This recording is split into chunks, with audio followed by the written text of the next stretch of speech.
કે this is the political drama. આ માફી એ પણ રાજકારણ પ્રેરિત માફી હતી. 20 વર્ષથી ટિકિટ નથી મળી રહી, આ વખતે ક્યાં મળી?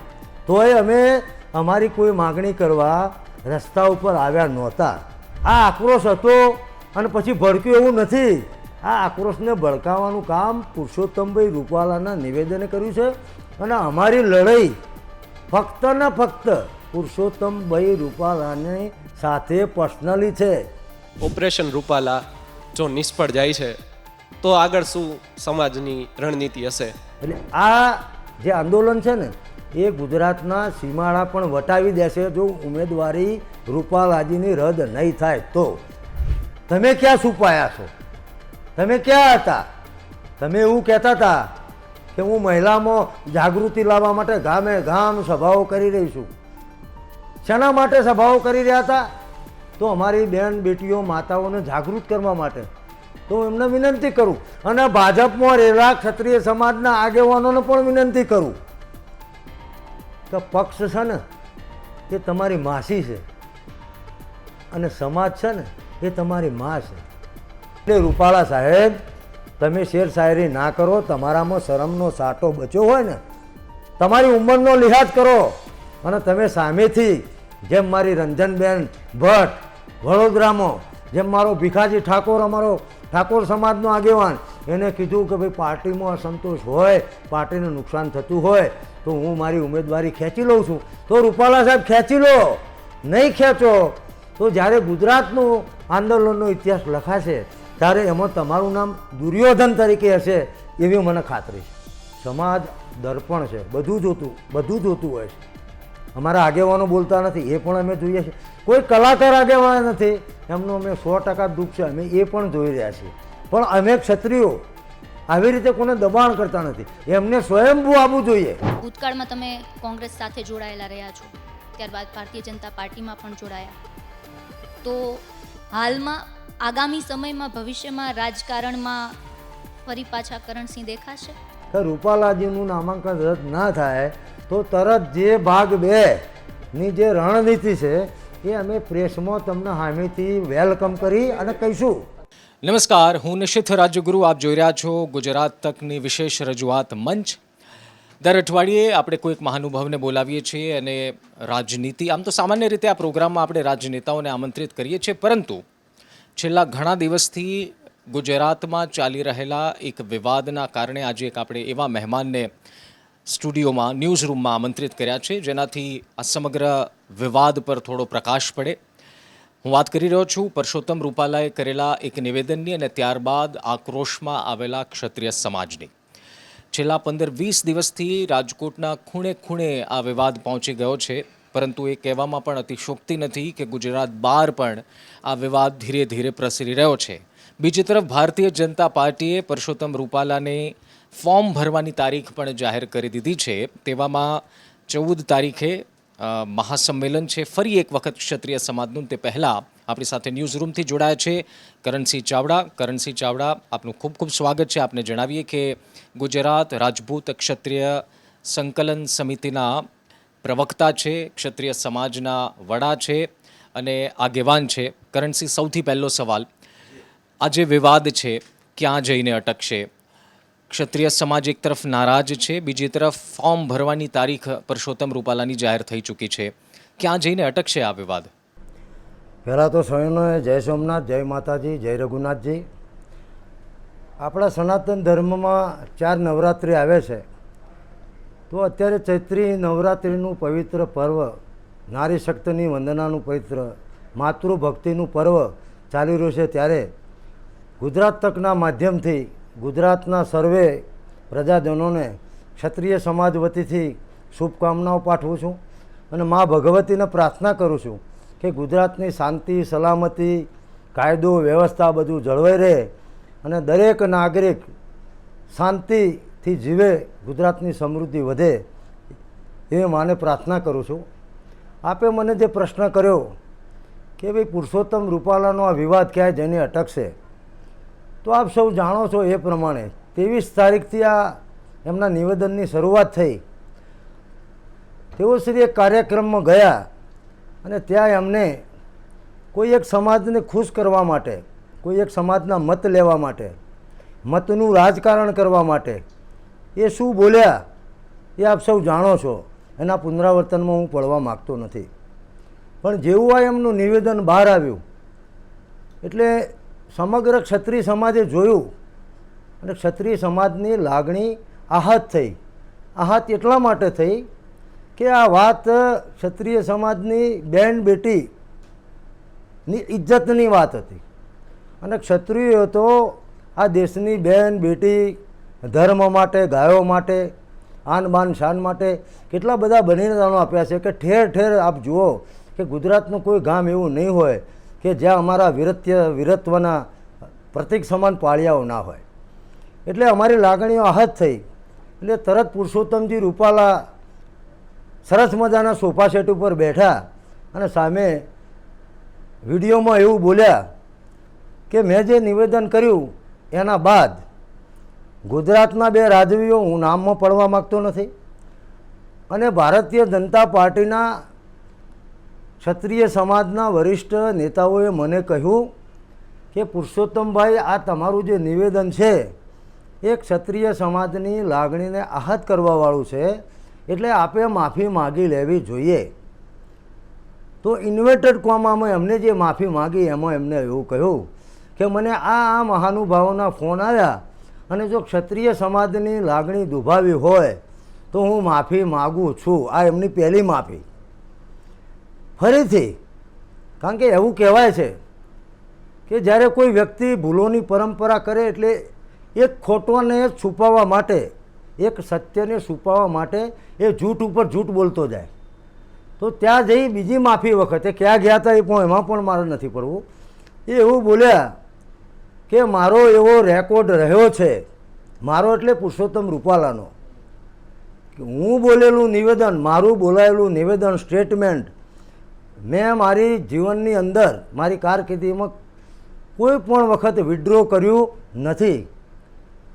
પણ મારી પાર્ટી એટલે કે ભારતીય જનતા પાર્ટીને નુકસાન થઈ રહ્યું છે એટલે હું માફી માગું છું.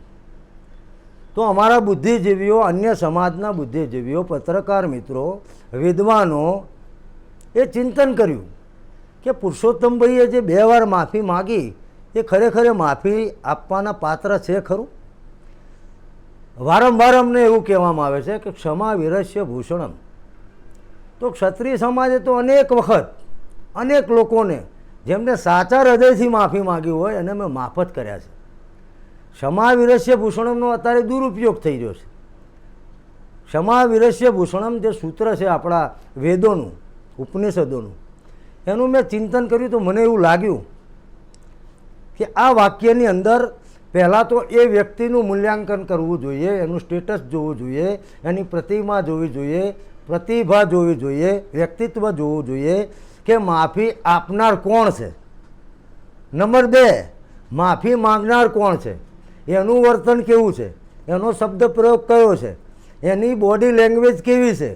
આ બધું જોતાં અમને ક્યાંય એવું દેખાયું નહીં કે પુરુષોત્તમભાઈ રૂપાલાની લાગણી દુભાઈ હોય અને એમને માફી માગી હોય. અચ્છા કરણસિંહ, એક સવાલ તમારી વાતમાંથી એ થઈ રહ્યો છે કે ક્ષત્રિય સમાજ આ પહેલાં પણ ધંધુકામાં સંમેલન થયું, ગામે ગામ સંમેલન થઈ રહ્યું છે, ભેગા થઈ રહ્યા છે, પરંતુ ભારતીય જનતા પાર્ટી, તમારી જે પહેલા દિવસથી માંગ છે એની ઉપર ભારતીય જનતા પાર્ટી ધ્યાન નથી આપતી કે ગંભીરતાથી આ વિરોધને, આક્રોશને નથી લઈ રહી? કારણ કે એમણે તો જાહેર કરી દીધું કે 16 તારીખે અમે મહાસભા કરીને, એટલે કે 20-25 હજાર લોકો આવશે અને એમની હાજરીમાં ફોર્મ ભરીશું. તો આ તો એવી વાત થઈ કે તમારા વિરોધને કોઈ ધ્યાને લેતું નથી કે તમારી વાત પહોંચતી નથી જ્યાં પહોંચાડવી છે?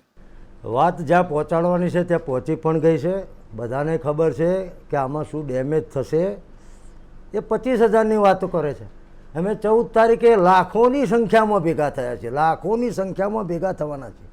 ના માત્ર ગુજરાત, અમને જે સમાચાર મળી રહ્યા છે એ પ્રમાણે ગુજરાતની આજુબાજુના જે બોર્ડરના જે સ્ટેટ છે, રાજ્યો છે, ત્યાંથી પણ વિશાળ સંખ્યામાં માતાઓ બહેનો પણ. અમારા સમાજની એવી મર્યાદા છે કે આપ જોતા હશો કે રેલીની અંદર કે સભાની અંદર અમારી મા, બહેન, દીકરી એના માથેથી સાડી પડતી નથી. એવો આ પ્રતિષ્ઠાવાળો, ગૌરવવંતો, અસ્મિતાવાળો સમાજ. ના સાંભળવું, એ ભારતીય જનતા પાર્ટી પર ડિપેન્ડ છે. અમે તો લોકશાહીમાં અમારા જે જુદા જુદા માધ્યમો છે કે જેમ કે અમે ગુજરાતના તમામ જિલ્લા તાલુકાઓમાં આવેદનપત્ર આપ્યું કલેક્ટરને કે ભાઈ રૂપાલાભાઈ જે બોલ્યા છે એ આદર્શ ચૂંટણીની જે આચારસંહિતા છે એનો પણ ભંગ છે અને કાયદો વ્યવસ્થાની જે સ્થિતિ છે ફોજદારી ધારો એનો પણ ભંગ એમને કર્યો છે. તો એમના ઉપર તાત્કાલિક પગલાં લેવા જોઈએ. કરણસિંહ, સૌથી પહેલાં તો જે તમે વાત કરી કે રૂપાલાજીએ માફી માંગી છે, તે તેમનો તમારું જે વાત કહેવું હતું કે દિલથી માફી નથી માંગી, તમારું ટૂંકમાં તમે જે કહેવા માંગો, તો શું કરણસિંહ એ સમજાવી શકશે કે અગર રૂપાલાજી દિલથી માફી માંગે છે તો ક્ષત્રિય સમાજ હવે તેને માફ કરી દેશે કે મોડું થઈ ચૂક્યું છે?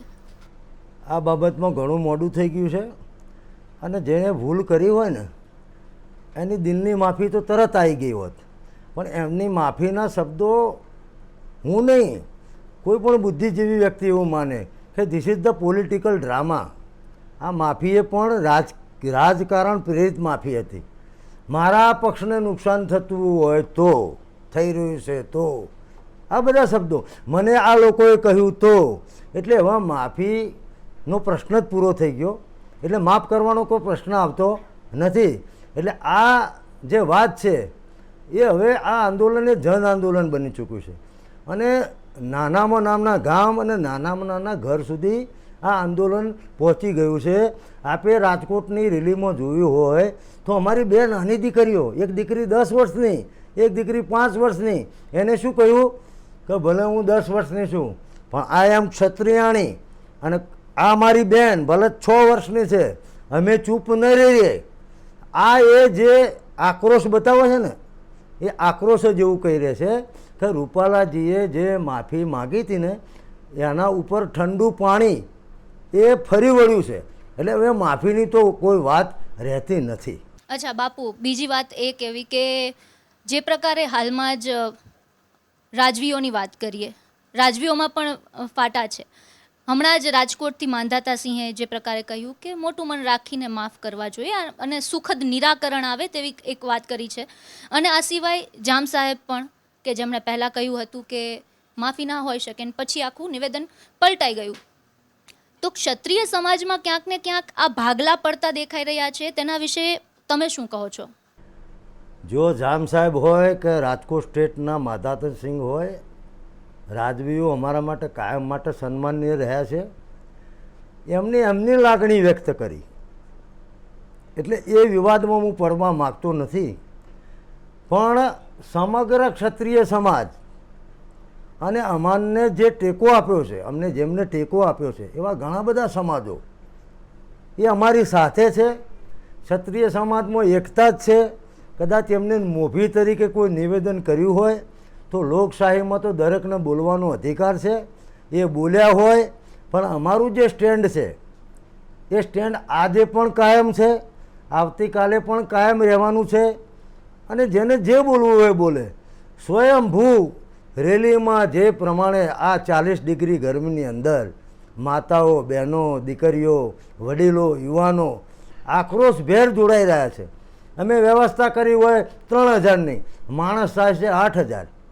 એટલે આ જન આંદોલન બની રહ્યું છે. આ કોઈના હાથની વાત નથી.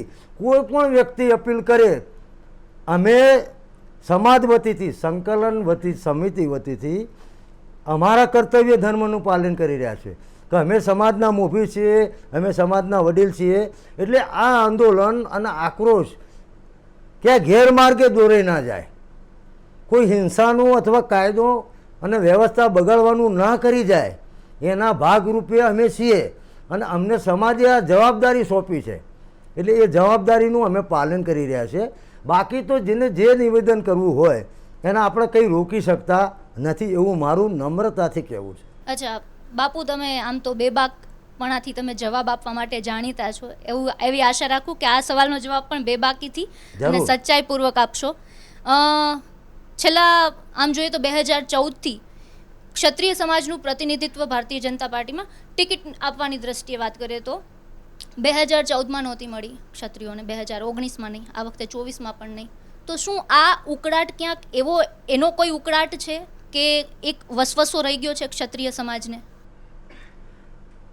જો છેલ્લે રાજેન્દ્રસિંહજી રાણા એ ભાવનગરની બેઠક ઉપરથી ચૂંટણી લડ્યા. આપ તો 2014નું કહો છો, હું તો છેલ્લા 20 વર્ષનું કહું છું કે છેલ્લા 20 વર્ષથી ક્ષત્રિય સમાજનું રાજકીય પ્રતિનિધિત્વ, પછી એ સરકાર હોય, પછી એ સંગઠન હોય, પછી એ બોર્ડ નિગમ હોય, સરકારનું કોઈ પણ વ્યવસ્થાનું તંત્ર હોય, ઓથોરિટી હોય, દિન પ્રતિદિન ઘટી રહ્યું છે. પણ એનો અમને આક્રોશ નહોતો. 20 વર્ષથી ટિકિટ નથી મળી રહી. આ વખતે ક્યાં મળી? તોય અમે અમારી કોઈ માગણી કરવા રસ્તા ઉપર આવ્યા નહોતા. અમે એવી માગણી પણ નથી કરી. માનો કે સ્ટેચ્યુ ઓફ યુનિટી, તો આ દેશના લોકપ્રિય વડાપ્રધાન માનનીય નરેન્દ્રભાઈ મોદી પોતે સ્ટેચ્યુ ઓફ યુનિટી આવી અને એમને જાહેરાત કરી હતી કે આ અખંડ ભારતના નિર્માણ માટે 562 રજવાડાઓએ કલમના એક ઝાટકે પોતાનું બધું જ તન મન ધન સાથે મા ભારતીના ચરણોમાં સમર્પિત કરી દીધું. એટલે આ અખંડ ભારત બન્યું. સરદાર સાહેબે અપીલ કરી. પણ તમે જુઓ છો કે સરકારે કોઈક મફત ગાળાનો પ્લોટ પણ કોઈને આપ્યો હોય ને અને એમાં રોડ જતો હોય ને તો એ 24 કલાકમાં એ ભાઈ કલેક્ટર ઓફિસમાં પહોંચી જાય સ્ટે લેવા માટે. તો જે રાજા હતો, જે ન્યાય કરતો હતો, એ રાજવીઓએ આ દેશની એકતા માટે 1947ની જે તારીખ હોય તે સહી કરી, કરારપત્રમાં સહી કરી. એ રાજા માટે અને આ દેશનો સામાન્ય નાગરિક બની ગયો. આ નાની વાત નથી. એટલે અન્યાય ઉપર અન્યાય, અન્યાય ઉપર અન્યાય, તેમ છતાં ક્ષત્રિય સમાજ કદી આક્રોશ વ્યક્ત કર્યો નથી. અમે તો આપવાવાળો સમાજ છીએ. અમે તો ત્યાગ આપવાવાળા સમાજ છીએ. અમે જો અમારા માથા આપી દીધા હોય તો મિલકત શું ચીજ છે? એટલે આ આક્રોશ હતો અને પછી ભડક્યું એવું નથી. આ આક્રોશને ભડકાવવાનું કામ પુરુષોત્તમભાઈ રૂપાલાના નિવેદને કર્યું છે. અને અમારી લડાઈ ફક્ત ને ફક્ત પુરુષોત્તમભાઈ રૂપાલાની સાથે પર્સનલી છે. અમે સંયમ રાખ્યો છે. તમે ક્યાંય જોયું નહીં હોય કે અમારા કોઈ પણ આગેવાને એવું પુરુષોત્તમભાઈ રૂપાલાના વ્યક્તિગત જીવન ઉપર પણ અમે કોઈએ કદાપી ટિપ્પણી કરી નથી, ના એમના પરિવાર ઉપર. આ વ્યક્તિગત લડાઈ છે. આમાં સમાજ પણ ક્યાંય નથી. અમે તમામ સમાજોને સાથે લઈને ચાલી રહ્યા છીએ. એટલે માગણીઓ તો ઘણી, લોકશાહીમાં તો માગણીઓ તો દરેકની હોય, પણ અમે આના માટે આંદોલન નથી કર્યું. ક્ષત્રિયો જ્યારે પણ પદ્માવત પિક્ચર હતું એ વખતે પણ અમે અસ્મિતા માટે મેદાન ઉતર્યા હતા. તો આ વખતે પણ, અને બેન બેટી તો દરેકની બેન બેટી હોય. અમે તો દરેક સમાજની બેન બેટીને અમે દીકરી સમજીએ છીએ. અને ઇતિહાસમાં અમારા પાળિયા છે, તમે ગણો અને એમાં અભ્યાસ કરો. આ મૂડી, તમારા બાજુનું મૂડી, ત્યાં એક પઠાણની દીકરીની ઇજ્જત બતાવવા માટે અમારા મૂડીના પરમારો કપાઈ મર્યા હતા. એટલે બેન બેટીની જ્યારે વાત આવે, રોટી બેટીના વ્યવહારની જ્યારે અમને વાત કરી ને, this is the too much. કોઈ પણ ક્ષત્રિય સમાજ, હું તો ગુજરાતના તમામ સમાજોને, તમામ નાગરિકોને, તમામ દીકરીઓ માતાઓને વિનંતી કરું કે આ કેવળ ક્ષત્રિય સમાજની બેન બેટીની વાત નથી. કાલ ઉઠીને કોઈ બીજી વાત કરશે, કોઈ ત્રીજી વાત કરશે, તો આવા પીઢ વ્યક્તિ કદાચ કોઈ અભણ હોય, અજ્ઞાની હોય, મેચ્યોર ના હોય અને એનાથી બોલાઈ ગયું હોય તો અમે એને ક્ષમ્ય પણ ગણીએ. પણ આજે હું અહીંયા બેઠો છું, જવાબદાર વ્યક્તિ છું. મારું 25 વર્ષનું જાહેર જીવન છે અને મારાથી કોઈ વિશે, કોઈ વ્યક્તિ વિશે, કોઈ સમાજ વિશે, કોઈ બેન બેટી વિશે કોઈ ટિપ્પણી થાય તો મારે માફી માગી લેવી જોઈએ, અથવા સમાજ મને જે સજા કરે ને એ સજા સ્વીકારવાની મારે તૈયારી હોવી જોઈએ, એમ હું આપને કહેવા માગું છું. बाबू अपना वेदों पुराणों में कहेलू है कि क्षमा बड़न को चाहिए छोटों को उत्पात, क्या विष्णु का घट गया जब भृगु ने मारी लात. आ क्षमानी वारंवार માંગ કરી રહ્યું છે ક્ષત્રિય સમાજ. રૂપાલાએ પણ માફી માંગી છે, પરંતુ બેકફૂટ પર કદાચ કંઈક એવું લાગે છે કે બેક સ્ટેજ પર કે ખરેખર કોઈ સિક્રેટ એજન્ડા ચાલી રહ્યું છે, એટલા માટે કદાચ ક્ષત્રિય સમાજ માફ નથી કરવા માંગતો રૂપાલાને. ક્ષત્રિય સમાજે ક્યારેય સિક્રેટ એજન્ડા ચલાવ્યો જ નથી. અમારી જે વાત હોય ને એ ખુલ્લે ખુલ્લા જ હોય. માનો કે અત્યારે મેં પદ્માવત વખતે ખુલ્લે ખુલ્લા જ હતા, અત્યારે પણ ખુલ્લે ખુલ્લા છીએ. આ આંદોલન કોઈ રાજકીય છે જ નહીં. અમે કોઈ ના પાર્ટીના વિરુદ્ધમાં છીએ, અમે ના કોઈ પાર્ટીના સપોર્ટમાં છીએ. અમે અમારો આ જે મંચ છે એને રાજકારણનો અડ્ડો બનાવવા માગતા નથી. હા, પડદા પાછળ પડદા પાછળ ભારતીય જનતા પાર્ટીને પણ ખબર છે, કારણ કે સરકાર હોય એટલે ગુપ્તતંત્ર હોય, એમના પણ આગેવાનો, હું આક્ષેપ નથી કરતો, પણ ભારતીય જનતા પાર્ટીના જેમને અસંતોષ છે, જેમને હાસ્યામાં ધકેલી દેવામાં આવ્યા છે, એવા આગેવાનો પણ પડદા પાછળ આમાં હશે. અમારા કોઈ સંપર્કમાં નથી, પણ કદાચ એમની કોઈ એવી વ્યૂહરચના હોય એની અમને જાણ નથી. પણ અમે તો બેબાકપણે કહીએ છીએ કે અમારું આંદોલન શુદ્ધ સામાજિક આંદોલન છે. લાગે છે સમાજમાં પણ બે અલગ અલગ ફાંટા પડી ગયા હોય આ પ્રોટેસ્ટમાં પણ? જરા પણ નહીં. આખો ક્ષત્રિય સમાજ આ મુદ્દે એક છે. અને તમે વિચાર કરો કે જ્યાં જઈએ છીએ એ તમામ સમાજો, આજે હું સમાજોનું નામ દઉં તો કદાચ કોઈ સમાજનું નામ રહી જાય તો એને ખોટું લાગે કે ભાઈ કરણસિંહજી અમારું નામ ના બોલ્યા. તમામ સમાજોએ કીધું છે, અને આ સંમેલન મહાસંમેલનમાં બધા જ સમાજો આવવાના છે. અને અમે ડેકોરેમ જાહેર કર્યું છે, અમે માર્ગદર્શિકા જાહેર કરી છે કે તમે સંમેલનમાં આવવા નીકળો ત્યાંથી પાછા આવો ત્યાં સુધી આ આપણું અસ્મિતા સંમેલન છે. એટલે ક્યાંય પણ ગુજરાતની પ્રજાને અગવડ પડે, વાતાવરણ બગડે, અશાંતિ ફેલાય એવું એક પણ કૃત્ય ક્ષત્રિય સમાજ કરવાનો નથી. અને મેં સવારે આપ મીડિયાના મિત્રોના માધ્યમથી પણ વારંવાર આ વાત જણાવેલી છે. એટલે આમાં કોઈ સિક્રેટ એજન્ડા હોય, કોઈ બીજી ત્રીજી વાત હોય, કોઈ આમાં પાછળ રાજકારણ હોય એવી લેશ માત્ર વાત નથી. એવી એક જવાબદાર કાર્યકર તરીકે હું ગુજરાત તકની સામે ખાતરી આપું છું. બાપુ, આપે જેમ વાત કરી કે સમસ્ત ક્ષત્રિય સમાજ એક જ છે, ફાટા પડ્યા એવી કોઈ વાત જ નથી, તો આપને કહેવા માગીશ કે જેમ ગોંડલમાં બેઠક થઈ તો નજીક રીબડા અનિરુદ્ધસિંહ બાપુ, મહિપતસિંહનું બહુ નામ હતું, જેમ અનિરુદ્ધસિંહનું પણ ત્યાં નામ છે.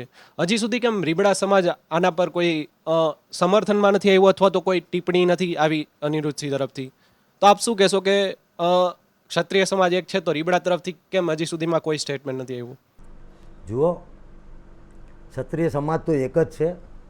કોઈ નિવેદન આપવું ના આપવું એ વ્યક્તિગત બાબત છે.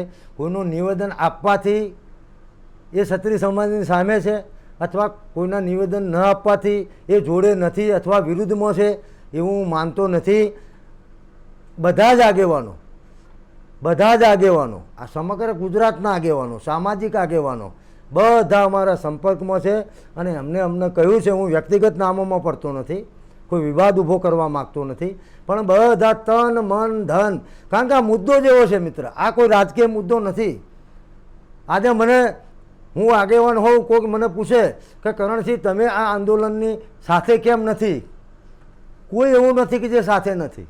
કોઈ કદાચ બહાર આવતું હોય, કોઈ કદાચ એમના વ્યક્તિગત કારણોસર ના આવતું હોય તો અમે કોઈના બ્લેમ કરવા માગતા નથી, અમારો કોઈનો આક્ષેપ પણ નથી. પણ બધા, કારણ કે હું સમગ્ર 23 તારીખથી શરૂ કરી અને આજે અને 1995થી સમાજ સાથે જોડાયેલો છું.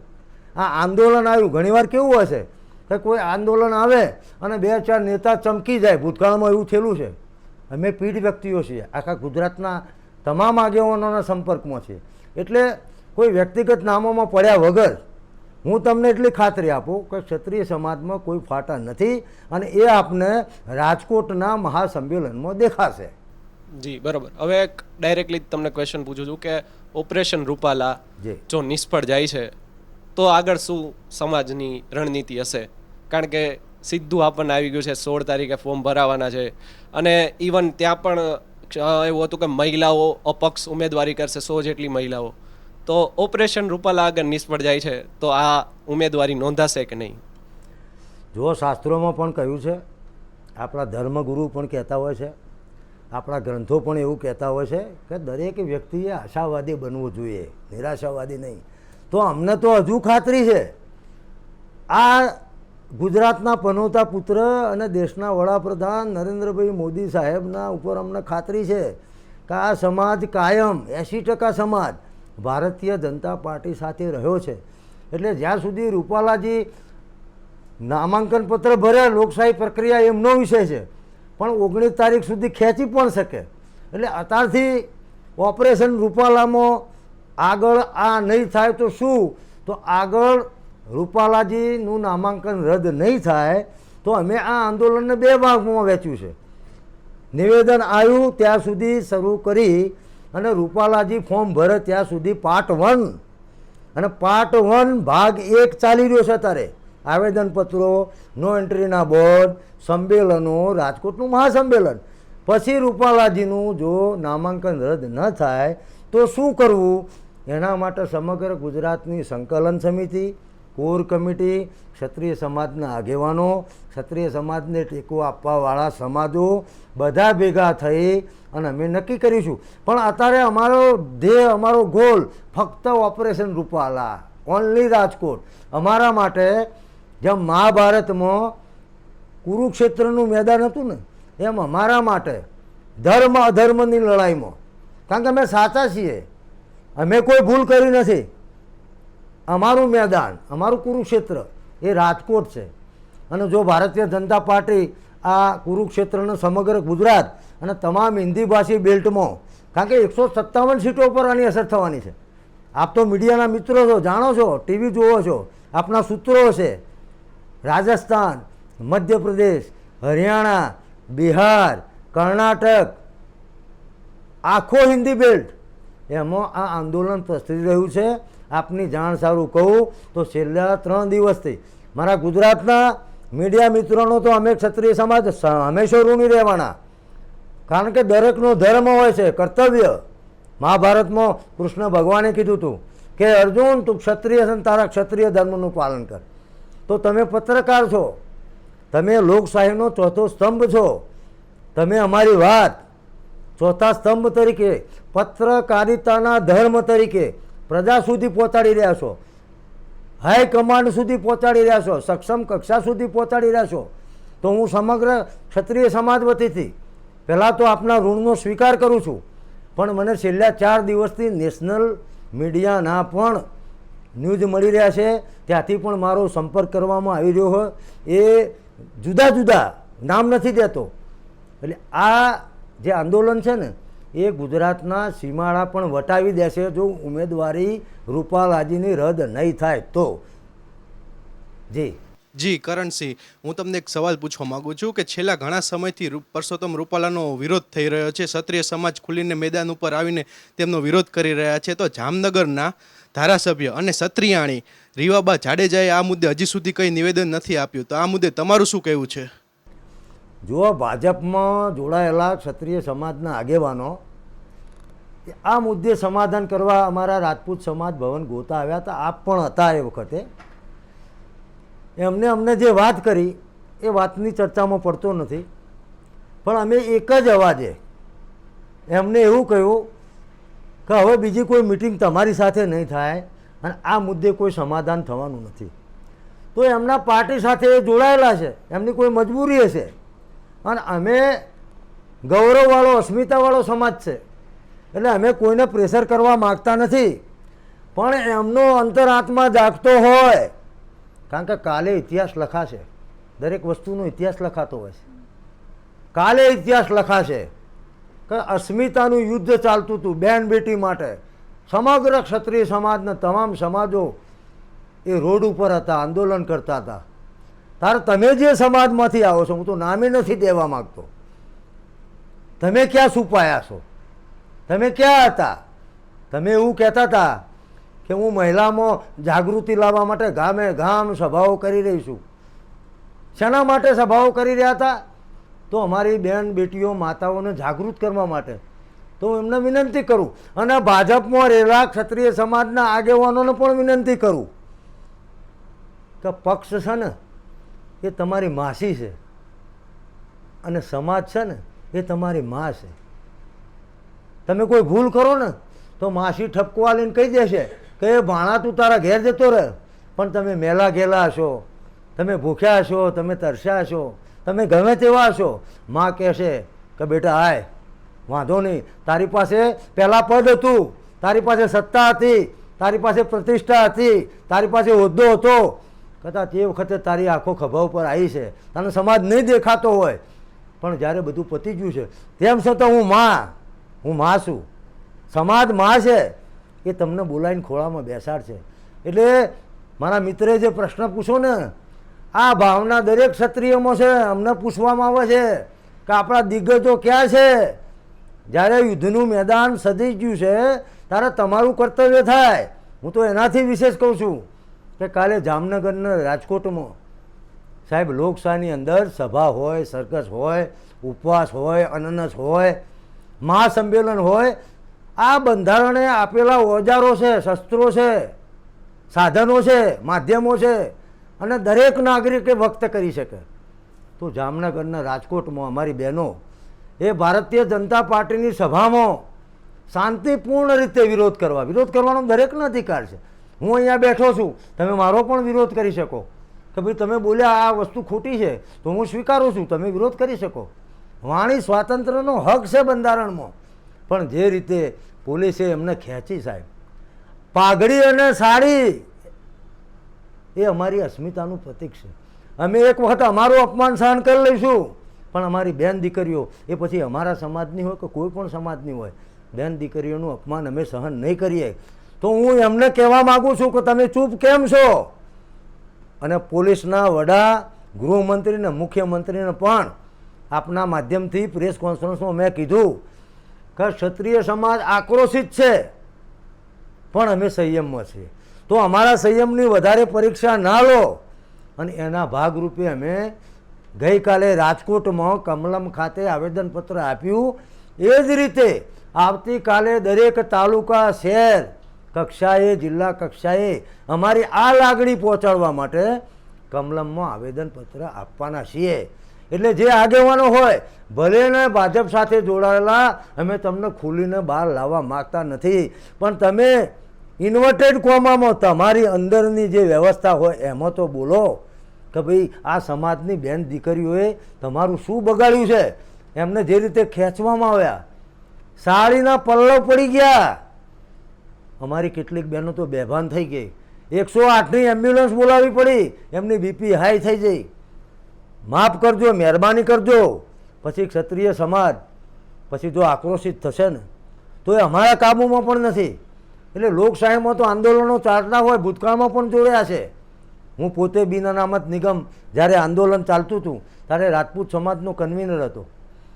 250 રેલી કરી. માન્ય આનંદીબેન પટેલ એ વખતે મુખ્યમંત્રી હતા અને રજનીભાઈ ગૃહમંત્રી હતા. તમે મને બતાવો, મીડિયાના મિત્રો, તમે તો જાગૃત છો, એક પણ બસનો કાચ તૂટ્યો હોય, એક પણ પબ્લિક પ્રોપર્ટીને નુકસાન થયું હોય, અમારા ઉપર એક પણ કેસ થયો હોય? આ દેશની સંપત્તિ અમારી સંપત્તિ છે, અમે આપેલી સંપત્તિ છે, પ્રજાની સંપત્તિ છે. એટલે આવો જે આક્રોશ છે, ભાઈએ વાત કરી એમને પણ ખુલીને બહાર આવવું પડશે. અને બહાર નહીં આવે ને પછી આ આંદોલન તો કાલે પૂરું થશે. સત્તા આવશે, ખુરશી આવશે, હોદ્દો આવશે. કેટલાય દિગ્ગજ રાજાઓ જતા રહ્યા. પૃથ્વીરાજ ચૌહાણ હતા. આ દેશનું નામ રાજા ભરત ઉપરથી પડ્યું. એ રાજા ભરત, મહારાણા પ્રતાપ, કેટલાય દિગ્ગજો જતા રહ્યા. પણ જેમને ત્યાગ કર્યો ને એનો ઇતિહાસ છે, એને આપણે યાદ કરીએ છીએ. ઝાંસીની રાણી લક્ષ્મીબાઈ હોય કે 16,000 સ્ત્રીઓ સાથે જોહર કરનારી મા પદ્માવતી હોય, ત્યાગ કર્યો હોય, બલિદાન આપ્યું હોય, એનો જ ઇતિહાસ. સત્તા લાલચુઓનો, હોદ્દા ભોગવવાવાળાનો, જરૂર પડે જાહેરમાં નહીં આવવાવાળાનો કદાપી ઇતિહાસ નથી. એવી હું એમને વિનંતી કરું છું. કરણસિંહ, આપે વાત કરી, પરંતુ ધંધુકામાં જે સંમેલન મળ્યું હતું ત્યાં આપને લાગે છે કે રાજકીય રંગ જોવા મળ્યો? જો આમાં કેવું છે કે જ્યારે રામ સેતુ બનતો હતો એ વખતે એક ખિસકોલી પણ આવીને આમ ધૂળ ખંખેરતી હતી. એટલે રામે હાથમાં લઈને પૂછ્યું કે આટલો બધો અફાટ સમુદ્ર અને આ રામ સેતુ બનાવવાનો છે લંકા સુધી, અને તું આમ આટલી ધૂળ આમ ખંખેરે છે, એનાથી શું થશે? તો ખિસકોલીએ કીધું કે તમે ધર્મના કામે જઈ રહ્યા છો, તમે અહંકારી, અધર્મી રાવણને મારવા જઈ રહ્યા છો, અનીતિના પ્રતીક સમાન અહંકારી રાજાને મારવા જઈ રહ્યા છો. તો હું મારું આટલું યોગદાન આપું. એટલે જાહેર સંમેલન હોય તો અમને પણ ખબર ના હોય તો કોણ આવશે. ઘણીવાર તમે જુઓ છાપામાં આવી ગયું હોય કે ભાઈ કરણસિંહ એક્સ વ્યક્તિ જોડે ઊભા છે, તો જાહેર જીવનનો વ્યક્તિ હોય એને ખબર ના હોય કે એમની જોડે કોણ ઊભું રહ્યું હોય. તરત બીજી વખત બીજા દિવસે મીડિયામાં, પ્રેસમાં માહિતી આવી જાય કે એક્સ વાય જોડે કરણસિંહ ચાવડા ઊભા હતા, મને તો ખબર ના હોય. એટલે કોઈ એવું આવ્યું હોય, અમને ખબર ના હોય, કારણ કે હજારોની સંખ્યા હોય. પણ હું આપના માધ્યમથી, ગુજરાત તકના માધ્યમથી કહેવા માગું છું કે અમારા આ સંમેલનમાં ક્યાંય કોઈ રાજકીય વ્યક્તિનું સ્થાન નથી, કોઈ રાજકારણ નથી, અમે કોઈ પક્ષનો ટેકો લેવા માગતા નથી. અમારું આંદોલન શુદ્ધ સામાજિક આંદોલન છે. એટલે એવી કોઈ ઘટના ઘટિત થઈ હોય તો એનાથી એવું નહીં માની લેવાનું કે આંદોલન કોઈ પક્ષ તરફ જઈ રહ્યું છે અથવા રાજકીય બની રહ્યું છે. કરણસિંહ, રાજકોટમાં સંમેલન મળવા જઈ રહ્યું છે, તો જે લોકો, જે મહેમાનો આવશે, એક વાત તો એ કે તેમાં લાયકાત શું રહેશે જે મહેમાનો આવે છે તેની. બીજી વસ્તુ એ કે કોંગ્રેસના કોઈ વ્યક્તિઓ આવે છે તો તેની માટે મર્યાદા શું રહેશે? મહેમાનોની લાયકાતમાં પહેલાં તો એ મહેમાન અથવા એક વ્યક્તિ અથવા જેમને મંચ ઉપર જઈને વક્તવ્ય આપવાનું છે એમનું જીવન ચરિત્ર જોવામાં આવશે. એમને આ સમાજમાં કેટલો ભોગ આપ્યો છે, કેટલા વર્ષથી આ સમાજમાં સક્રિય છે સામાજિક કાર્યોમાં, એ પહેલાં જોવામાં આવશે. નહીંતર ઘણીવાર એવું હોય કે આવો માહોલ હોય એટલે દરેક વ્યક્તિ આવી જાય, મંચ ઉપર ચડી જાય અને પોતે હીરો બની અને ગમે તેવો બફાટ કરી જાય. એવું અમે થવા દેવાના નથી. એટલે પહેલી લાયકાત આ કે એ વ્યક્તિનું ક્ષત્રિય સમાજની પ્રગતિમાં, વિકાસમાં શું યોગદાન, નંબર 1. નંબર 2, આ બધી બાબતોનું વિગતે વિશ્લેષણ કરી અને 13 તારીખે રાજકોટમાં અમારી 550 સંસ્થાઓ, એની એક સંકલન સમિતિ અને એના ઉપર 20 વ્યક્તિઓની કોર કમિટી, જેમાં હું પણ છું, અમે બેસીને મનોમંથન કરીશું કે આવતીકાલે રાજકોટના મહાસંમેલનના મંચ ઉપર 1, 2, 3, 4 કોણ બોલશે એ નક્કી કરવામાં આવશે. અને એ જ વ્યક્તિઓ બોલશે અને એમને વિષય આપી દેવામાં આવશે કે ભાઈ કરણસિંહ, આ સંમેલન ઓપરેશન રૂપાલા અને એના પછી શું, એના ઉપર કરણસિંહ 10 મિનિટ બોલશે, XYZ 10 મિનિટ. એટલે બિલકુલ સંયમ, પ્રોટોકોલ, નીતિમત્તા અને ટુ ધ પોઈન્ટ. કારણ કે અમારે 5 વાગે 4 વાગે બધા આવી જશે. અમારા સંમેલનને અમે 2.5 કલાકમાં પૂરું કરી દઈશું. એટલે અંધારું થાય, કોઈ અફરાતફરી થાય એવો કોઈ માહોલ અમે ઊભા કરવાના નથી. એટલે લાયકાત એ કે કરણસિંહ મંચ ઉપર ભાષણ કરવા માગતા હોય તો સીધા નહીં જઈ શકે. કોર કમિટી સ્કેનિંગ કરશે, લાયકાત જોશે કે who is mister Karansinh Chavda, અને પછી નક્કી થશે કે કરણસિંહ બોલશે કે નહીં બોલે. આ પ્રમાણેની અમારી રણનીતિ છે. આ રીતે અમારું આયોજન છે. જી કરણસિંહ, આવનારા સમયની અંદર 2 સ્થિતિ સર્જાવાની છે. એક તો 16 તારીખે પરસોત્તમ રૂપાલા પોતાનું ફોર્મ ભરવાના છે અને 22 તારીખે PM પોતે આવે છે પ્રચાર માટે. આ 2 સ્થિતિ સર્જાવાની છે. એમાં મારો પ્રશ્ન એવો છે કે પાર્ટ 2 જે તમે કહો છો કે પાર્ટ 2 હશે, એ 16 તારીખ પછીનો જો રૂપાલા ફોર્મ ભરી દે છે તો એ શું હશે, એના વિશે થોડોક જાણકારી આપજો. અને બીજું, વડાપ્રધાન મોદીના ગુજરાતમાં, રાજકોટમાં જો સભા કરશે તો શું એનાથી ક્ષત્રિય સમાજમાં કંઈ શાંતિ સ્થાપવાના કંઈ પ્રયાસ થશે કે નહીં? જુઓ, અમે તો હજુ આશાવાદી છીએ કે આટલું બધું ઉગ્ર આંદોલન ચાલે છે, ઘેર ઘેર સુધી પહોંચી ગયું છે. દેશી ભાષામાં કહેવાય કે રોટલો ને કઢી ખાવાવાળા વ્યક્તિના ઘર સુધી પહોંચી ગયું છે. કારણ કે અસ્મિતાની લડાઈ છે, આ કોઈ માગવાની લડાઈ નથી. અમારે ટિકિટ લેવી છે એટલે લડીએ છીએ, અમારે હોદ્દો જુઓ છે એટલે લડીએ છીએ. અમારી કોર કમિટીમાં બેઠેલો એક પણ હોદ્દેદાર રાજકીય હોદ્દેદાર નથી. અને અમે કીધું છે કે અમે ક્યારે પણ કોઈ ચૂંટણી લડવાના નથી. એટલે અમે ભવિષ્યમાં પણ આ પ્લેટફોર્મનો ઉપયોગ કરવાના નથી. બીજી વાત કે પુરુષોત્તમભાઈ રૂપાલા ફોર્મ ભરવાના, તો લોકશાહીમાં એમની પાર્ટીએ આદેશ આપ્યો હોય તો પુરુષોત્તમભાઈ ભરે, XYZ ભરે. નરેન્દ્રભાઈ મોદી તો આપણા ગુજરાતના સપૂત, દેશના વડાપ્રધાન, જાહેર સભા કરવા આવી શકે છે.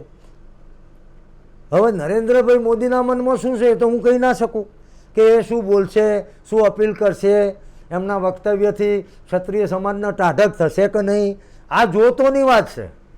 એટલે જ્યારે એ પોતે પધારશે અહીંયા અને જ્યારે રાજકોટમાં સભા કરશે, એના અમે કાગા ડોળે આમ એક ચિત્તે ધ્યાનપૂર્વક સાંભળીશું એક એક શબ્દને કે માનનીય વડાપ્રધાન શ્રી શું બોલી ગયા છે. અને તરત અમારી કોર કમિટીની બેઠક થશે કે હમણાં જે નિવેદન છે ને આપણું, કારણ કે એ પહેલાં સ્ટેચ્યુ ઓફ યુનિટીમાં બોલ્યા હતા કે રાજા રજવાડાઓનું તાત્કાલિક મ્યુઝિયમ બનશે. તો એમાં કહેવામાં આવ્યું હમણાં 5 વર્ષ થયા કે 5 એકર જમીન આપી. અરે ભાઈ 5 એકર જમીન ક્યાં આપી છે તમે? કઈ જગ્યાએ આપી છે? એની કમિટી છે, સરકારી કમિટી. હજુ સુધી અમને ખબર નથી કે એમાં શું થયું. એટલે મેં ઘણીવાર માગણી કરી કે સરકાર શ્વેતપત્ર બહાર પાડે. જો અમે રાજા રજવાડા ના આપ્યા હોત તો અખંડ ભારત ના થયું હોત. આપ બધા તો યુવાન છો, થોડોક સમય લઉં છું આપનો.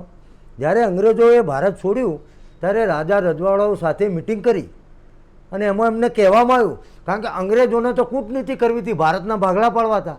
તો એમને એવી વાત કરી, કદાચ આપના ધ્યાનમાં જ હશે, કે ભાઈ 562 રજવાડા છે, એમાંથી જેને બોર્ડર પાકિસ્તાનની લાગતી હોય, કારણ કે ભારત પાકિસ્તાન તો જુદું થઈ ગયું હતું, તો જેને પાકિસ્તાન નજીક પડતું હોય પાકિસ્તાનમાં જોડાય. આ અંગ્રેજો બોલેલી વાત કહું છું, ઓથેન્ટિક ઇતિહાસમાં છે. જેને સ્વતંત્ર રહેવું હોય એ સ્વતંત્ર રહે, આવી વાત કરી હતી. જેને રજવાડું ના આપવું હોય ના આપ. 3-4 ઓપ્શન આપ્યા હતા. તો હૈદરાબાદ અને જુનાગઢ આ 2 સ્ટેટ સિવાય અને કાશ્મીર આ 3 સ્ટેટ સિવાય બધા રાજાઓએ મા ભૂમના ચરણે પોતાના રજવાડા ધરી દીધા હતા. નહીતર અમે એવું ધાર્યું હોત તો આપ જુઓ છો યુરોપમાં, આખા યુરોપના બધા દેશોનું એક સંગઠન છે, યુરોપિયન કન્ટ્રીઝ. તો આપણા ગુજરાતમાં 225 રજવાડા હતા. તો આપણે આવું બનાવી શક્યા હોત તો એમનો જ કાયદો હોત, એમનું જ ચલણ હોત. પણ ના, ક્ષત્રિયોએ કુદી દેશની જ્યારે વાત આવી ને ત્યારે પોતાનું નફો નુકસાન ગણ્યું જ નથી. બાકી અમે એ વખતે 20% રિઝર્વેશન ના માગી લીધું હોત નોકરીમાં, આર્મીમાં, BSFમાં, ભરતીમાં. તો અંગ્રેજો તો તૈયાર હતા કે ભાઈ તમે રજવાડા આપતા હો તમે બોલો, તમારે શું જોઈએ. અમે રિઝર્વેશને પણ ના માગ્યું. તો આ માગવાવાળો સમાજ જ નથી. પણ અમને હવે રૂપાલા સાહેબે મજબૂર કરી દીધા છે, એવું બોલ્યા જ છે. અને હજુ અકળાઈને ચાલે છે. અને હજુ કાલે શેર શાયરી કરતા હતા રાજકોટની સભામાં. વિચાર તો કરો, આ માફી કહેવાય? તમે રૂપાલા સાહેબ, તમે પીઢ વ્યક્તિ છો. પાછા એ બોલે એવું કે મેં તો બધા હોદ્દા ભોગવ્યા છે, હું તો સંસદમાં ગયો છું, હું તો રાજ્યસભાનો સભ્ય બન્યો છું, હું તો મંત્રી બન્યો છું. તો રૂપાલા સાહેબ, રામાયણનો એક કિસ્સો આપને ગુજરાત તકના માધ્યમથી પહોંચાડવા માગું છું કે જ્યારે રાજા દશરથે દર્પણમાં જોયું અને એક સફેદ બાલ જોયો એટલે તરત ગુરુ વશિષ્ઠજીને બોલાવી લીધા કે હવે રામને આપણે આ ગાદીએ બેહાડવા જુઓ. તો રૂપાલા સાહેબ, તમારા તો બધા વાળ સફેદ થઈ જાય છે. કદાચ આ વ્યક્તિગત ટિપ્પણી છે, પણ માફી સાથે કહું છું, આવું ક્ષત્રિય તરીકે હું ના બોલું, પણ તમે શાયરી કરીને એટલે મારે બોલવું પડે છે. તમારા બધા વાળ સફેદ થઈ ગયા છે, તમારી પાર્ટીને નુકસાન થયું છે, તમારા લીધે આખો ક્ષત્રિય સમાજ અને અન્ય સમાજ આહત છે. અમારી બેન બેટીઓ ઊંઘી શકતી નથી. રોજ મને 50 બહેનોના ફોન આવે છે. અમારી ગરીમાં હોય કોઈ બેન દીકરી અમને ડાયરેક્ટ ફોન ના કરે એટલે કોઈ ત્યાંના આગેવાનને કહેશે કે અમારે કરણસિંહભાઈ જોડે વાત કરવી છે, અમારા ભાઈ જોડે વાત કરવી છે, અમારા વડીલ જોડે વાત કરવી છે. અને એમની એક જ વાત છે, જોજો હો સમાધાન ના કરી દેતા, અમારી ઇજ્જતનો સવાલ છે. એટલે રૂપાલા સાહેબ, તમે શેર શાયરી ના કરો. તમારામાં શરમનો સાટો બચ્યો હોય ને, તમારી ઉંમરનો લિહાજ કરો. અને તમે સામેથી જેમ મારી રંજનબેન ભટ્ટ વડોદરામાં, જેમ મારો ભીખાજી ઠાકોર, અમારો ઠાકોર સમાજનો આગેવાન, એને કીધું કે ભાઈ પાર્ટીમાં અસંતોષ હોય, પાર્ટીને નુકસાન થતું હોય તો હું મારી ઉમેદવારી ખેંચી લઉં છું. તો રૂપાલા સાહેબ ખેંચી લો, નહીં ખેંચો તો જ્યારે ગુજરાતનું આંદોલનનો ઇતિહાસ લખાશે ત્યારે એમાં તમારું નામ દુર્યોધન તરીકે હશે એવી મને ખાતરી છે. રૂપાલા સાહેબને આપે સલાહ તો આપી, પરંતુ એક સવાલ થોડો, આમ તો હું આખા મામલાને પોલિટિક્સ સાથે જોડતો નથી કારણ કે સમાજની વાત આપ કરો છો, પરંતુ અત્યાર સુધીમાં કોંગ્રેસના પ્રદેશ અધ્યક્ષ શક્તિસિંહ ગોહિલ છે, ક્ષત્રિય સમાજના છે. આપને કોંગ્રેસ હોય, ભાજપ હોય કે હાઈકમાન્ડ, એટલે કે હું વડાપ્રધાન સુધીની વાત કરું છું, એમણે કોઈ સંપર્ક કરવાનો પ્રયાસ કર્યો, આપનો મનાવવાનો પ્રયાસ કર્યો? કારણ કે મુખ્યમંત્રી સ્વાભાવિક રીતે કોઈ નિવેદન ન આપે, વડાપ્રધાન કે ગૃહપ્રધાન કોઈ નિવેદન ના આપે, પરંતુ છે ગુજરાતના. આપને લાગે છે કે આ બધા મવડી મંડળ જે છે એ વાકેફ છે આ સ્થિતિથી? તમારી સાથે કોઈ વાત થઈ હોય, કમિટી સાથે કોઈ વાતચીત થઈ હોય? જો અઠવાડિયા પહેલાં જ ગોતા ખાતે આ સમાધાનની પ્રક્રિયાના ભાગરૂપે અને અમારી લાગણીઓને સાંભળવા માટે માન્ય ભૂપેન્દ્રસિંહજી ચુડાસમાની અધ્યક્ષતામાં અમારા ક્ષત્રિય સમાજના જે આગેવાનો ભાજપ સાથે સંકળાયેલા છે, એમાં ધારાસભ્યો પણ હતા, બધાનું નામ દેતો નથી, તો એમના હાઈકમાન્ડે કીધું હોત તો જ અમારી જોડે આવ્યા હોય ને. એટલે હાઈકમાન્ડ આખી ઘટનાથી વાકેફ નથી એવું હું માનતો નથી. વાત છેક દિલ્હી સુધી પહોંચી ગયેલી છે. એમને આવી અમને વાત કરી કે ભાઈ આ છે આ છે, અમને માફી માગી લીધી છે, અમે તમને સાંભળવાયા છીએ. તો 2 કલાક સુધી મેરેથોન બેઠક ચાલી અને અમે જુદા જુદા મુદ્દા ઉપર 4 વક્તાઓ બોલ્યા. અમે જવાબદારી વહેંચેલી હતી કે ભાઈ આ વ્યક્તિ આગેવાન આ વિષય કહેશે. આખી વાત સાંભળ્યા પછી અમને કહ્યું કે તમે અમને સાંભળવા આવ્યા હતા, તમે અમારા માટે આદરણીય છો, તમે અમને સાંભળ્યા, અમે પણ તમને સાંભળ્યા. લોકશાહીમાં સંવાદ હોય તો હવે અમારી જે આખી વાત છે એ એઝ ઇટ ઇઝ હાઈકમાન્ડ સુધી પહોંચાડો. અને સૂત્રો જોડેથી મને જે માહિતી મળી છે એ પ્રમાણે એમને અહીંયા ભાજપનું જે સંગઠન છે એના જે મહામંત્રી છે એમના સુધી હાઈકમાન્ડ સુધી વાત પહોંચાડેલી છે. એટલે હાઈકમાન્ડ આ વસ્તુથી અજાણ છે અથવા જાણતું નથી એ બાબત હું માનતો નથી. અચ્છા, તો આપ કહો છો કે હાઈકમાન્ડ આ વાતથી અજાણ નથી, તો હજુ સુધી આટલા મોટો સમાજ જ્યાં 70 લાખ વોટર રાજ્યમાં ક્ષત્રિયોના હોય તેમ છતાં ભારતીય જનતા પાર્ટી શા માટે તમારી માંગ સ્વીકારતી નથી? તમને શું લાગે છે? જો ભારતીય જનતા પાર્ટી શા માટે અમારી માગણી સ્વીકારતી નથી એ ભારતીય જનતા પાર્ટીનો વિષય છે. તમને શું લાગે છે? હવે એ વિષયમાં તો એવું જ લાગે કે કદાચ ક્ષત્રિય સમાજ એમના માટે અગત્યનો નહીં હોય, એમના માટે રૂપાલા અગત્યના હશે. કારણ કે એમનું જ સૂત્ર હું કોટ કરું છું, ભાજપનું જ સૂત્ર છે કે વ્યક્તિ છે દળ બળા અને દળ છે બળા દેશ. તો અમે તો દેશ માટે કુરબાનીઓ આપી દીધેલી છે. તો વ્યક્તિને તમે મોટો ના કરો. તમારા પક્ષ કરતાં રૂપાલાજી મોટા નથી. જ્યારે આખા દેશની વાત આવતી હોય ત્યારે એક વ્યક્તિએ ત્યાગ કરી દેવો જોઈએ. એવું એ કહેવાય છે કે જો કુટુંબ સુખી થતું હોય તો એક વ્યક્તિએ બહાર નીકળી જવું જોઈએ, ગામ સુખી થતું હોય તો કુટુંબે નીકળી જવું જોઈએ, દેશ સુખી થતું હોય તો આ રૂપાલા જેવાય નીકળી જવું જોઈએ. જી, તમે હમણાં એક સવાલના જવાબમાં એવું કહ્યું કે તમે કોઈને ફોર્સ નથી કરતા કે તમે સમાજ સામે આવીને બોલો, બધાની પોતાની એક મર્યાદા છે. પરંતુ રાજનીતિથી પરે થઈને હું સવાલ પૂછું છું, મને લાગે છે કે આપ એ વાત જાણતા પણ હશો કે આ સમાજને જો કોઈ રાજ્યમાં કે દેશભરમાં ઉજળા રાખે છે તો એ એક માધ્યમ એનું કલાકાર છે. ડાયરો હોય, લોક સાહિત્યની વાતો હોય. ગુજરાતમાં અસંખ્ય કલાકારો ક્ષત્રિય સમાજના છે. એક વ્યક્તિ એવો નથી કે જેમણે સમાજની વાત કરી હોય. હાવેવર ના તો એ રાજનીતિ સાથે જોડાયેલા છે, ના તો એમને કોઈ ધર્મ સંકટ છે, પરંતુ તેમ છતાં ખુલીને કોઈ કલાકાર સામે નથી આવ્યા. શું સંકલન સમિતિએ કે સમાજના વડાઓએ કોઈ દિવસ કલાકારને એપ્રોચ કર્યો છે, અથવા તો શા માટે નથી બોલતા? તમને શું લાગે છે એમને કઈ મર્યાદા નડે છે? જો સોશિયલ મીડિયાના માધ્યમથી અમે એટલા માટે એપ્રોચ નથી કર્યો કે અમે કોઈના ઉપર દબાણ લાવવા માગતા નથી. અમે તો અમારા ભાજપ સાથે જોડાયેલા આગેવાનોને ક્યાં દબાણ કર્યું છે? અચ્છા, હું એટલા માટે પૂછું કરણસિંહ કે આ જે સમાજ છે જે આ કલાકારોને આમંત્રિત કરીને લાખો રૂપિયા ફી આપે છે, હવે જો આવા સમયે જ્યારે એક સમાજની એક થવાની વાત છે, એકતાની વાત છે, તેમ છતાં કલાકારો જેને લાખો રૂપિયાની ફી આપીને આપણે સમાજના જ હિતની અથવા તો શૌર્યતાની કહાનીઓ સાંભળીએ છીએ, એ કલાકારો જ અત્યારે સામે નથી આવતા, તો આમ તમને વ્યક્તિગત રીતે ખોટું નથી લાગતું? વ્યક્તિગત નહીં, પૂરો સમાજ, ક્ષત્રિય સમાજ આહત છે આ બાબતથી. દિગ્ગજ કલાકારો, એવા કલાકારો જેમનું હું નામ નથી દેતો, અત્યારે કદાચ એમની ફી કદાચ 3 લાખ 4 લાખ હશે. અમદાવાદના ટાઉન હોલમાં 11,000ના કવરથી એવા કેટલાય કલાકારોને પુરસ્કૃત કર્યા છે અમે કે ભાઈ તમારી જે વાત છે એ ઐતિહાસિક છે, સનાતન ધર્મની વાત છે, ગૌરવની વાત છે, એટલે અમે એમને પ્રમોટ કર્યા છે. અને આપે કહ્યું એમાં મારો સૂર પુરાવું છું. ડાયરા કોણ કરે છે?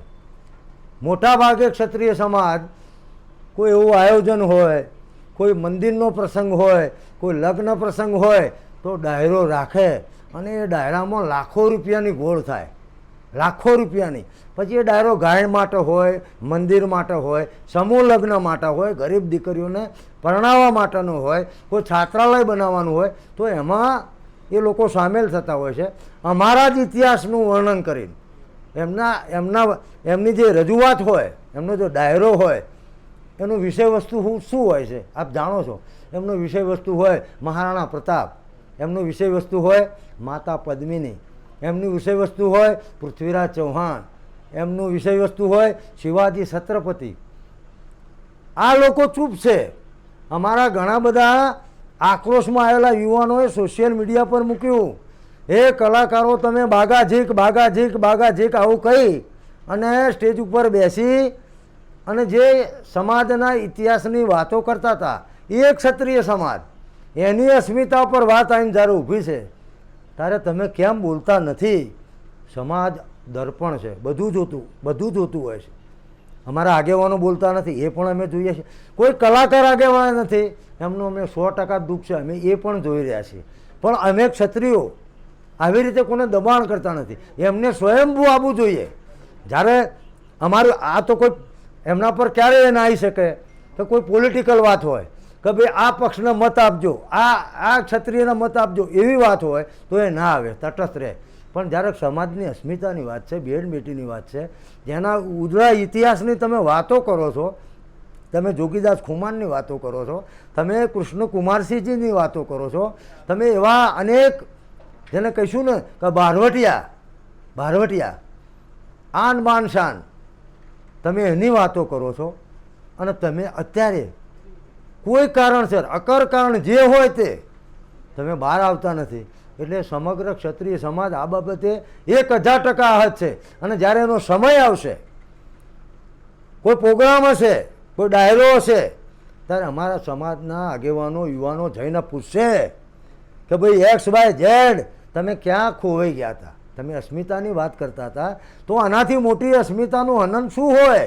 તમે શા માટે ચૂપ છો? કરણસિંહ, પાર્ટ 2 ની તમે વાત કરી.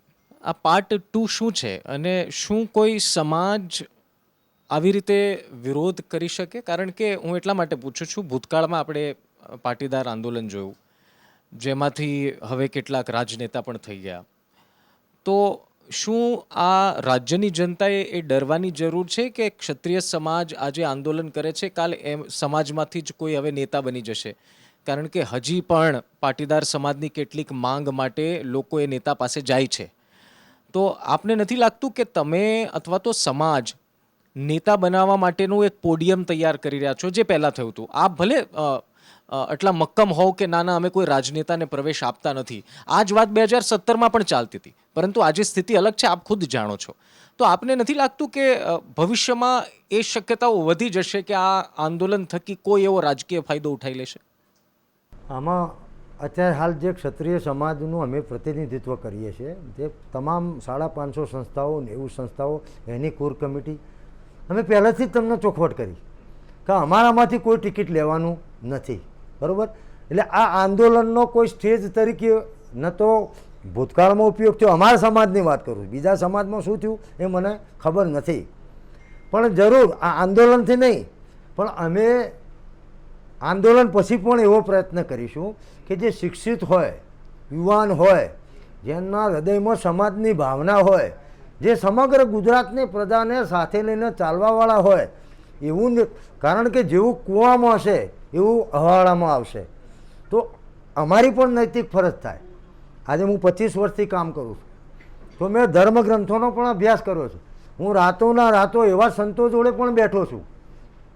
એટલા માટે બેઠો છું કે હું પોતે સજ્જઈશ તો મારા સમાજના લાખો યુવાનોની જોડે જઈ અને એમને કહીશ કે ભાઈ વ્યસન નથી કરવાનું. તો મને ગર્વ છે અત્યારે કે અમારા સમાજના 80% યુવાનો, 80% કહું છું, કારણ કે કોઈ ફંક્શનમાં જાઉં, કોઈ સમૂહ લગ્ન જાઉં, કોઈને વ્યસન નથી. અત્યારે તમે જુઓ જે બી ભરતીઓ થતી હોય, 100 જણની ભરતી હોય તો સાહેબ 25 અમારા ક્ષત્રિય રાજપૂત સમાજના યુવાનો છે. એટલે આપણા પ્રશ્નોનો જ જવાબ આપી રહ્યો છું કે આ મંચને અમે કદાપી કે આનો લાભ લઈ અને કોઈ આગેવાન બની જાય તો એનો આ મંચનો કોઈ રાજકીય ઉપયોગ અમે કરવા દેવા અચ્છા માંગતા કરણસિંહ, નથી. એક બહુ ટૂંકો સવાલ. જી ક્ષત્રિય સમાજ હંમેશા ભારતીય જનતા પાર્ટીનો કોર વોટર રહ્યો છે. ભારતીય જનતા પાર્ટીની હંમેશા સાથે રહ્યો છે. ટિકિટ 95 પછી મળી ન મળી, પરંતુ વોટ ભારતીય જનતા પાર્ટીને ક્ષત્રિય સમાજ આપતો રહ્યો છે. આપને નથી લાગતું કે આ વ્યક્તિગત લડાઈ એ દેશમાં બહુ મોટું રાજકીય નુકસાન કરી શકે? કારણ કે આગ તમે જેમ કીધું એમ રાજસ્થાન, મધ્યપ્રદેશ, ઉત્તર પ્રદેશ ત્યાં સુધી પહોંચી ગઈ છે. તો આ જે ક્ષત્રિય સમાજ અને ભારતીય જનતા પાર્ટીનું જે કનેક્શન છે, આ એક લડાઈના કારણે નબળું થઈ જશે, આપને નથી લાગતું ને? એમાં સમાજનું પણ નુકસાન છે, એવું નથી કે રાજકીય પક્ષોનું નુકસાન છે. સમાજના પણ કામ થતા હોય છે, રાજકીય નેતાઓ જ કરતા હોય છે. તો આપને એ દ્રષ્ટિકોણથી નથી લાગતું કે સમાજને પણ નુકસાન જશે આ પ્રકારના વિરોધથી અથવા તો લડાઈથી? જો કોઈ પણ આંદોલન હોય એ આંદોલનથી બંને પક્ષોને નુકસાન થતું હોય છે, એ હું સ્વીકારું છું. જો આંદોલન આગળ ચાલ્યું તો ભારતીય જનતા પાર્ટીને નુકસાન થશે ને ક્ષત્રિય સમાજને તો તમે જુઓ છો કે છેલ્લી 23 તારીખ પછી અમારા આગેવાનો સમગ્ર સમાજ, અમને આ કોઈ શોખ થયો નથી, અમને દુઃખ જ છે, વખોડી જ નાખીએ છીએ. પણ આપે જે વાત કરી એ વાતના માટે નુકસાનની વાત છે, એના માટે કેવળ ને કેવળ અમે જવાબદાર નથી. સામા પક્ષીએ પણ વિચારવું પડશે ને, કારણ કે પોલિટિકલ પાર્ટીને લાભાલાભનું વધારે વિચારવું જોઈએ સમાજ કરતાં. રાજસત્તા ઉપર જે બેઠેલો હોય એને પ્રજાજનની ચિંતા કરવી જોઈએ. પહેલાં અમારા રાજા મહારાજા રાતે વેશ પલટો કરીને નગરમાં નીકળતા કે ભાઈ કોઈ મારી જનતાને કોઈ તકલીફ તો નથી ને, મારી પ્રજા દુઃખી તો નથી ને. તો અમે એક પક્ષી રીતે આ વસ્તુ ઉપાડી છે અને અમને શોખ જાગ્યો છે અને સામે ભાજપ છે. અમારી લડાઈ સ્વાભિમાનની લડાઈ છે અને રૂપાલાજીની જે લડાઈ છે ને એ અહમની લડાઈ છે, પોતાના વ્યક્તિત્વની લડાઈ છે, જતું ન કરવાની લડાઈ છે. તમે તુલના કરો, આમાં કોણ દોષિત છે વધારે? અમે તો વારંવાર કહીએ છીએ કે તમે ખાલી રૂપાલાજીને ખેંચી લો અને 157 સીટો બચાવી લો, પણ ના ખેંચે તો હવે એક વસ્તુ સમજો કે એક હાથે તાળી ના પડે. અમારી માગણી, અમે એવું કીધું કે 26 સીટો ઉપરથી બધાને વિડ્રો કરી લો. અમે એવું કીધું કે અમને ટિકિટ કેમ નહીં આલે, અમને ટિકિટ આપો. અમે તો એવું કીધું કે તમારે જેને રાજકોટમાં ટિકિટ આપવી હોય ને આપો, જે સમાજને આપવી હોય ને આપો. રૂપાલાને હટાવી લો, વાત આખી પૂરી થશે. અને રૂપાલાજીએ દેશ કરતાં, સમાજ કરતાં, પાર્ટી કરતાં મોટા નથી. અને હું માનું છું કે હાઈકમાન્ડમાં બેઠેલા વ્યક્તિઓ બુદ્ધિજીવી છે, જ્ઞાની છે. જો બરોડા, સાબરકોટા હટાવી દેતા હોય એમના પક્ષના અસંતોષ, તો આખો જે કોર વોટર આક્રોશિત છે, સમાધાન કંઈ દેખાતું નથી. તો રૂપાલાજીને સમજાવી દો ને કાલ સવારે વાત પૂરી થઈ જાય છે. એટલે અમારી જે વાત છે અસ્મિતાની વાત છે, કોઈ લાભ લેવાની વાત નથી. અચ્છા કરણસિંહ, નિશિતભાઈએ જેમ વાત કરી, આંદોલનની વાત કરી, ઇતિહાસ સાક્ષી રહ્યો છે. પાટીદાર આંદોલન થયું, હાર્દિક પટેલ નેતા બનીને ઉભરીને આવ્યા, પરંતુ પાટીદાર પરિવાર કેટલા એવા હતા કે જેને પોતાના સંતાન ગુમાવ્યા. પદ્માવત વખતે પણ ઘણા લોકો પર કેસ થયા, ક્ષત્રિય સમાજના જ કેટલાય લોકો પર. અત્યારે ક્ષત્રિય સમાજનું જે આંદોલન ચાલે છે તેમાં જોહરની વાત સુધી વાત આવી ગઈ છે. આજના સમયમાં આ વાત થવી એ પણ બહુ મોટી વાત છે. કરણસિંહ આ મુદ્દે શું કહે છે? જો જોહર શબ્દ છે ને એ એવો શબ્દ છે કે જ્યારે કોઈ પણ લડાઈ, પછી એ લોકશાહી ઢબે અત્યારે ચાલતી હોય કે એ વખતે જે યુદ્ધો થતા હતા, એ જ્યારે કોઈ પુરુષ બચે નહીં, 5 વર્ષનો દીકરો પણ ન બચે, કોઈ ના બચે. અને જ્યારે ક્ષત્રાણી પોતાની અસ્મિતા બચાવવા માટે, પોતાના શીલનું રક્ષણ કરવા માટે કોઈ વિધર્મી હાથ ના લગાઈ જાય, અસ્મિતા કહેવાય ને, એ વખતે જોહર કરવામાં આવતું. વાત જોહર સુધી એટલા માટે આવી કે અમારા કરતે અમે તો હાથ છીએ જ, પણ અમારી બેન દીકરીઓ માતાઓ હાથ છે. એટલે વાત એટલા સુધી આવી જાય છે કે અમે અમારી બહેનો દીકરીઓને છેલ્લા કેટલાય દિવસથી સમજાઈ રહી છીએ કે તમે ઉપવાસ ના કરશો, તમે આ બધી અમે જીવીએ છીએ, અમે જીવતા છીએ ત્યાં સુધી લડીશું. આ આત્મસન્માનની લડાઈ છે. પણ મહેરબાની કરી અને તમે કોઈ એવું પગલું ના ભરો કે જેથી કાયદો અને વ્યવસ્થાની સ્થિતિ બગડે. અમારી જે બહેનોએ જાહેરાત કરી હતી એ બહેનોને પણ અમે સતત સમજાયા, અમારા આગેવાનોને પણ મોકલ્યા અને હજુ પણ આજુબાજુ જે અમારા ક્ષત્રિય સમાજના મકાનો છે એ લોકો સતત એમના પર વોચ રાખી જાય છે. કારણ કે આ એટલી બધી આમાં કેવું છે કે દુઃખ, દર્દ, ભાવના દરેકની જુદી હોય. કોઈ સહન કરે, કોઈ આક્રોશિત થઈ જાય. એટલે આ તો વિશાળ પરિવાર છે, એમાં ક્યારે કોણ શું કરી બેસે એ અમે પણ જાણતા નથી. પણ આપના ગુજરાત તકના માધ્યમથી હું વિનંતી કરું છું કે આ લડાઈ શાંતિથી ચાલી રહી છે. આપ બિલકુલ આપને અમે આશ્વસ્ત કરીએ છીએ કે કોઈ પણ હિસાબે આ બાબતમાં અમે સમાધાન ન કરીએ. એટલે તમે આવું કોઈ અંતિમ પગલું લેશો નહીં જેનાથી ગુજરાતની શાંતિ ડોળાય. એટલું જ આપને કહેવા માગું છું. બિલકુલ કરણસિંહ, આપણે આંદોલન સિવાયની જો વાત કરવામાં આવે તો ભૂતકાળમાં તમે કોંગ્રેસ સાથે જોડાયેલા રહ્યા છો, ત્યારબાદ ભારતીય જનતા પાર્ટીમાં પણ જોડાયા.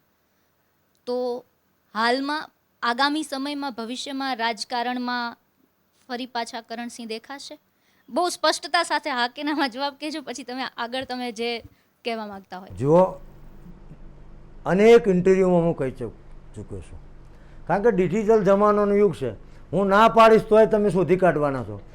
જરૂરથી હું કોંગ્રેસ પાર્ટી સાથે જોડાયેલો હતો. હું પ્રદેશનો મંત્રી હતો, યુવા કોંગ્રેસમાં મહામંત્રી પણ હતો, કેન્દ્ર સરકારમાં પણ હું ડાયરેક્ટર હતો જ્યારે માનનીય શંકરસિંહજી વાઘેલા સાહેબ ટેક્સટાઇલ મિનિસ્ટર હતા. અને પછી કેટલાક અંગત કારણોસર 2012ની અંદર હું ભારતીય જનતા પાર્ટીમાં જોડાયો.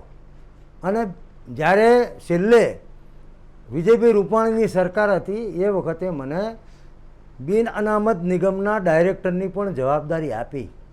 પણ એ પછી હું સામાજિક કાર્યોમાં એટલો બધો પ્રવૃત્ત થયો કે અત્યારે હાલ ઓન રેકોર્ડ આપને કહેવા માગું છું કે હું કોઈ પાર્ટીનો 1 રૂપિયાનો પણ સભ્ય નથી. અને હા, તમે વાત કરી કે ભવિષ્યમાં રાજકારણમાં આવવાનું થાય તો ડંકાની ટોચ ઉપર જો સમાજ કહેશે, કારણ કે સારા વ્યક્તિઓની જરૂર રાજકારણમાં છે. અમે તો ના જ પાડી છે કે ભાઈ અમારે કોઈ ચૂંટણી લડવાની નથી. પણ માનો કે સમાજ મને કહે, હું કોઈના સોગન ખાતો નથી, ભૂતકાળમાં ઘણા બધા ખાઈ લીધેલા છે. હું તો સ્પષ્ટ કહું છું, કોરી એકદમ ઉઘાડી કિતાબ છે મારી, કે જો મને સમાજ કહેશે, અમારા યુવાન કહેશે કે કરણસિંહ અમે સમાજ તમને કહીએ છીએ કે તમે ઊભા રહો, તો 100% ડંકાની ચોટ ઉપર કરણસિંહ ચાવડા રાજકારણમાં આવશે. બિલકુલ. કરણસિંહ, મારો એક છેલ્લો સવાલ છે. કહેવાય છે જાતિ કભી નહીં જાતી, પરંતુ આજની 21મી સદીમાં આ જાતિ નાતિના જે ધર્મના જે વાડા બાંધીને તો આ એક પ્રકારે દેશને, રાજ્યને પાછળ ધકેલવા જેવું એક કામ છે આજે જાતિ નાતિના આ વિવાદમાં સપડાઈને.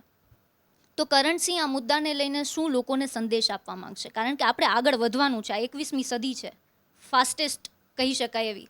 તો કરણસિંહનો શું સંદેશ છે? જુઓ, પહેલી તો વાત એ કહું કે ક્ષત્રિય કદી કોમવાદી ના હોય, ક્ષત્રિય કદી જાતિવાદી ના હોય.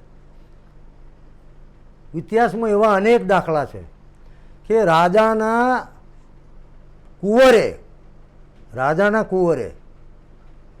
અથવા એના ભાયાતે ભૂલ કરી હોય ને તો આમ નાગરિક કરતાં વધારેમાં વધારે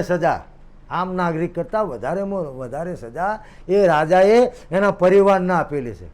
એટલે ક્ષત્રિય શબ્દ જેવો છે, ક્ષત્રિય શબ્દની વ્યાખ્યા વિશાળ છે. ન ક્ષતિ ઇતિ ક્ષત્રિય, રક્ષતિ ઇતિ ક્ષત્રિય, જે તમામની રક્ષા કરે, તમામ સમાજની બહેન બેટીની રક્ષા કરે, એને ક્ષત્રિય કહેવાય. ક્ષત્રિય ગાદી પર બેસે ને, જેમ કોર્ટમાં જજ ગાદી પર બેસે ને પછી એની કોઈ જાતિ રહેતી નથી, એમ ક્ષત્રિય ગાદી પર બેસે ને પછી એની કોઈ જાતિ રહેતી નથી. એના માટે તમામ પ્રજા એ પ્રજા હોય છે. આપે પ્રશ્ન પૂછ્યો કે શું સંદેશ આપવા માગો છો, તો આ પ્રશ્ન ખરેખર તમારા રાજકીય પક્ષને પૂછવો જોઈએ. જાતિનું રાજકારણ કોણ લાવ્યું? અત્યારે તમે જુઓ 26 બેઠકો, અરે તમે વિધાનસભા જુઓ, પહેલું વિશ્લેષણ થાય કે ભાઈ ગાંધીનગરમાં ટિકિટ વિધાનસભાની આપવામાં આવે તો નેતા તરત બાયોડેટા મંગાવશે, કઈ જાતિના વધારે મત, કઈ જાતિના જાતિવાદ લાવ્યું કોણ મને કહો? સમાજને સમાજથી અલગ કોને કર્યો? એટલે આ પ્રશ્ન રાજકીય જે મહાનુભાવો અત્યારે એક વાત એવી આવી કે ભાઈ જાતિના આધારે મતગણના થવી જોઈએ. શેના માટે ભાઈ? જરૂરથી માનું છું કે લોકશાહીમાં વસ્તીને એની ટકાવારી પ્રમાણે લોકશાહીના જે લાભો છે એ મળવા જોઈએ. અમે તો જાતિવાદમાં માનતા જ નથી. અમે તો બેઠા હોય, તમે એક નાનકડું ગામ હોય ને તોય તમે જઈને પૂછજો અમને કેમ બાપુ કહેવામાં આવે છે. અમે બાપ બરાબર છીએ. ગાંધી બાપુને તો આટલું બધું આંદોલન કર્યું ને તારે લોકોએ બાપુ કીધા. અમારો તો જન્મ થાય ને તરત લોકો કે બાપુ. એટલે અમારા ક્ષત્રિય કોઈ જાતિ નથી. ક્ષત્રિય એટલે ગુણોનો સમૂહ. કે આટલા આટલા ગુણો હોય એ ક્ષત્રિય. જો એ ગુણ મારામાં ના હોય ને તો હું પણ ક્ષત્રિય નથી. હું પણ મનોમંથન કરું છું, મારી જાતનો પ્રશ્ન પૂછું છું, હું ક્ષત્રિય છું? તો કદાચ એનો જવાબ ના પણ આવે. એટલે ગુણોનો સમૂહ છે, આ કોઈ જાતિની વાત નથી. ભગવાન કૃષ્ણએ કંઈક કહ્યું હતું ગીતામાં કે ગુણોના આધારે 4 વર્ગોમાં મેં વર્ગીકરણ કર્યું. જાતિના આધારે ક્યાંય શબ્દ નથી કે ભાઈ બ્રાહ્મણના ગુણો ધરાવતા હોય તો વિશ્વામિત્ર હતા, એ ક્ષત્રિય હતા, પણ બ્રહ્મત્વને પ્રાપ્ત થયા એટલે એમને બ્રહ્મર્ષિ કહેવામાં આવ્યા. પોતે ક્ષત્રિય હતા. એટલે આ વાતો કેવી છે? ગુણોના આધારે. પણ હવે તો શું થયું? ક્લાસીસ શબ્દ આવ્યો. Classes, caste, casteism. એટલે આખી જે ગીતાની વાત હતી ને એને અવળોવત કરી અને બધાએ મૂકી દીધી. આ જાતિ, આ જ્ઞાતિ. અને રાજકારણવાળા તો આમાં રસ જ હોય. ક્ષત્રિયોને પટેલો સામે લડાવો, પટેલોને બ્રાહ્મણો સામે લડાવો, બ્રાહ્મણોને દલિતો સામે, ગમે તે કરો, એમનો રોટલો શેકાવો જુઓ. એટલે રોટલા શીખવાની પ્રક્રિયા છે, રાજકીય લાભ લેવાની પ્રક્રિયા છે. એટલે મહેરબાની કરીને પહેલા જ દિવસથી કહ્યું કે અમારી લડાઈ કોઈ જાતિ સાથે નથી, કોઈ જ્ઞાતિ સાથે નથી. અમારી લડાઈ ફક્ત ને ફક્ત પુરુષોત્તમ રૂપાલા સામે છે. જી કરણસિંહ, જ્યારે આ પરસોત્તમ રૂપાલાનું નિવેદન આવ્યું ત્યારબાદ ગોંડલના જયરાજસિંહના અધ્યક્ષ સ્થાને એક સંમેલન યોજાયું હતું. એ સંમેલન પૂર્ણ થયા બાદ જયરાજસિંહે ખુલ્લો ચેલેન્જ આપી હતી. તો આ મામલે તમારું શું કહેવું છે, અથવા તમારે આ બાબતે તેમની સાથે કોઈ વાત થઈ હતી?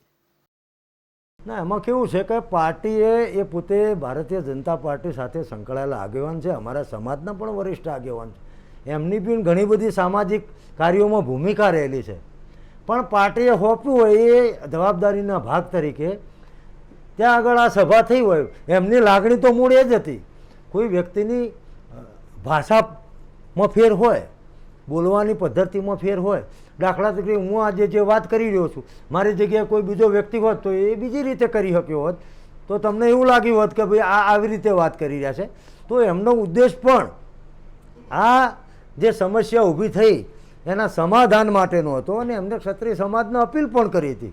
પછી શું થયું એમાં હું પડવા માગતો નથી, પણ હવે આવો કોઈ વિવાદ રહ્યો નથી અને બધા એકજૂટ થઈ અને રાજકોટના સંમેલનમાં લાગી ગયા છે. અને કઈ રીતે પુરુષોત્તમ રૂપાલાની ઉમેદવારી રદ થાય આ જ અમારો ધ્યેય છે. એટલે ક્ષત્રિય સમાજ એક છે. હવે આવડો મોટો પરિવાર હોય એમાં કોઈ વ્યક્તિ આમ કહી દે, આપણે પરિવારમાં એક ખાલી પંખો લાવવો હોય તો એ 4 મત હોય કે આ કંપનીનો લાવો, ઉષા કંપનીનો લાવો, બજાજ કંપનીનો. તો આવડો મોટો 1 કરોડ ઉપરનો ક્ષત્રિય સમાજ હોય તો મત મતાંતર હોય. મતભેદ છે પણ મનભેદ નથી. મતભેદ હોઈ શકે પણ મનભેદ નથી. અમે બધા એક જ છીએ. કરણસિંહ, આપ વાત કરી રહ્યા છો, પરંતુ જે સત્ય ઘટના છે, જે રિયાલિટી છે, એ અલગ જોવા મળી રહી છે. કેટલાય નેતાઓ છે ભારતીય જનતા પાર્ટીના, કેટલાય મૌન બેઠા છે, તો કેટલાય લોકો સામે આવીને માફ કરી દેવા જોઈએ તે પક્ષમાં બોલી ચૂક્યા છે. ઠીક છે એ વાત, પરંતુ મારે એ પૂછવું છે, તમને શું લાગે છે કે સમાજે જેને મોટા નેતા કર્યા એ હવે કામ નથી આવતા? હવે સમય આવી ગયો છે નવા નેતા બનાવવાનો? જો કુદરતમાં આ પ્રક્રિયા સતત ચાલતી હોય છે. દાખલા તરીકે તમારા ઘર આગળ એક લાકડું પડ્યું ને, લાકડું એ અનયુઝ હોય, અરે લોખંડની પાઇપ પડી હોય, અનયુઝ હોય તો ધીમે ધીમે ધીમે કટાઈ અને પૂરી થઈ જાય. આ કુદરતની પ્રક્રિયા છે, સતત પરિવર્તન. તમે નદીમાં જુઓ, ગંગા નદીના કિનારે જઈને ઊભા રહો અને તમે પાણી જુઓ, પછી બીજી સેકન્ડે તમે ના કહી શકો કે આ જ પાણી હતું. પ્રક્રિયા ચાલતી હોય. એટલે હું એ નેતાઓને કશું કહેવા માગતો નથી. એ લોકો મારા કરતાં બહુ બુદ્ધિજીવી ને બહુ જ્ઞાની છે. હું તો બહુ નાનો માણસ છું. એમને શું કરવું, એમનું શું ઉત્તરદાયિત્વ? ભગવાન કૃષ્ણએ અર્જુનને એવું નહોતું કહી દીધું કે ચલો ઊભા થઈ જાઓ ને ગાડી યુદ્ધમાં આ ધનુષ્યબાણ લઈને લડો. 18 અધ્યાય સુધી સમજાયો, હે અર્જુન, હે અર્જુન, હે અર્જુન, આવું છે, તારો ધર્મ છે. અને છેલ્લે કીધું હવે તને યોગ્ય લાગે એમ કર. તો અર્જુન આખી વાત સમજીને શું બોલ્યો? કરીશમ તવ વચનમ. ફૂલફિલ થઈ ગયો, સંતુષ્ટ થઈ ગયો, સાંભળી લીધું, ધર્મ યાદ આવી ગયો. તો એમનો ધર્મ યાદ આવતો જ હશે. તો એ લોકો એમના ધર્મને યાદ કરે કે એમને ક્યાં ઊભું રહેવું, એ એમનો વિષય છે. નવા નેતા તો બદલાતા જ જાય. કુદરતમાં કદી આ પ્રક્રિયા ઊભી થઈ, આ એક પ્રક્રિયા છે કુદરતની. આ બ્રહ્માંડમાં ક્ષણે ક્ષણે તમે પહેલાં જુઓ, ડાયનોસોર જેવા પ્રાણી જોવા મળતા હતા, વેલ માછલી જોવા મળતી હતી. અત્યારે દેખાય છે તમને ડાયનોસોર? ક્યાં ગયા? લુપ્ત થઈ ગયા સમયની સાથે. જો ડાયનોસોર, વેલ માછલી, મહાકાય હાથી, ઐરાવત હાથી, જે કોઈક વસ્તુ ઉછાળે અને બ્રહ્માંડમાં જતી રહીને પાછી ના આવે, એવા ઐરાવતો ગુમ થઈ ગયા. એટલે વધારે નહીં કહેવું, આ જ કહેવા માગું. જી, ભાજપની અંદર તમારી અનેક બેઠકો થઈ છે, ભાજપના લોકોએ પણ, તમે અગાઉ પણ એવું કીધું કે એ લોકોના અંદર પણ લોકો અમની સાથે વાત કરતા હોય, તો તમે તો પ્રવક્તા છો, તમારી સાથે ભાજપના નેતાએ કોઈ અંદરખાને એ વાત કરી કે આમાં કે ટિકિટ હવે પરત નહીં ખેંચાય, આ બધું બંધ કરી દો, કે એવી કંઈ વાત થઈ ખરા? જુઓ, ભૂપેન્દ્રસિંહજીને બધા પધાર્યા હતા, અમારા ખૂબ આદરણીય નેતાઓ હતા બધા, પણ અમને વ્યક્તિગત કોઈ આવી ચર્ચા નથી થઈ. અમને કોઈએ એવું પણ નથી કીધું કે તમે રહેવા દો, આમાં કંઈ ફાયદો નથી, ટિકિટ રદ થવાની નથી, એવું અમને કોઈએ કીધું નથી. અને કે તો પણ કશો ફેર પડે એમ નથી. એ એમની વાત કરે, અમે અમારી વાત કરીએ છીએ. એ એમના ધર્મનું પાલન કરે છે, અમે અમારા ધર્મનું પાલન કરીએ છીએ. આમાં કોઈના કહેવાથી કશું, આમાં આ વસ્તુ કોઈ બદલાવાની જ નથી. કાલે કરણસિંહ ચાવડા પણ આ સંકલન સમિતિના પ્રવક્તા તરીકે ખસી જાય તો પણ આ આંદોલન બંધ થવાનું નથી. હું એ જવાબદારીના ભાગરૂપે જે મારો ધર્મ છે એ બધાઈ રહ્યો છું. બાકી હું ના હોઉં, ગુજરાતીમાં કહેવત છે કે ચોરાનું કદી નખોદ ના જાય, હું ના આવું તો બીજો કોઈ કાંઈ નહીં બેસે. અવિરત પ્રક્રિયા છે, આ ચાલે જ જવાની. એટલે કોઈના કહેવાથી અથવા ના કહેવાથી આ વસ્તુ બદલાવાની નથી, બંધ પણ થવાની નથી. જી બાપુ, એવી વાત મળી રહી હતી કે ઓપરેશન રૂપાલા છે એ ભાજપના કોઈ 10 લોકો છે એ સફળ બનાવી રહ્યા છે. તો તમને શું લાગી રહ્યું છે કે ભાજપનું બેક ફૂટ ઉપર એવું ક્યાંય છે કે કોઈને મતભેદ રાજકોટમાંથી હતા, ચૂંટણી માટે ટિકિટ જોતી હતી, ઉમેદવાર ન બન્યા ને અમરેલીના પરસોત્તમ રૂપાલાને બનાવવા પડે? એટલે તમને શું લાગે છે કે એ વાત કેટલી હદે સાચી છે? જો હું ભારતીય જનતા પાર્ટીનો પ્રવક્તા નથી, એટલે આપે જે વાત કરી એ આખું ગુપ્તતંત્ર છે, આખું ગુપ્તચર તંત્ર છે, આઈબી છે, એમની જોડે સત્તા છે. તમે કીધું એમ કયા 11 નેતા છે એ પણ એમને ખબર છે. 11 નહીં હોય, 15 હશે, 9 પણ હોય, પણ એમને બધી જ ખબર છે.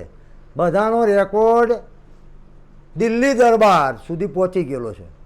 એટલે એમાં હું પડવા માગતો નથી, પણ અસંતોષ ને કઈ રીતે ડામવો ખાળવો, કોણ મદદ કર્યું શું નથી, એ ભારતીય જનતા પાર્ટીનો વિષય છે. હું સામાજિક આ કાર્ય કરશું એટલે હું એમાં કંઈ ટિપ્પણી કરીશ નહીં, પણ કદાચ તમારી વાત સાચી હોય. જી બાપુ, જામ સાહેબના યુટર્ન ઉપર આપ શું કહેશો? જામ સાહેબ અમારા ખૂબ આદરણીય છે, નેક નામદાર કહેવાય. અને આપણે ઇતિહાસમાં વાંચ્યું છે, આપણે જોયું છે કે જ્યારે પોલેન્ડમાં આક્રમણકારીઓ આવ્યા અને પોલેન્ડના નાગરિકો, પ્રજાજનો, એમાં દીકરીઓ પણ હતી, માતાઓ પણ હતી, આખા પરિવારના પરિવાર હતા, બધા દેશોમાં ફર્યા, કોઈએ એમને શરણ આપ્યું નહીં. તારે ભારતમાં આવ્યા.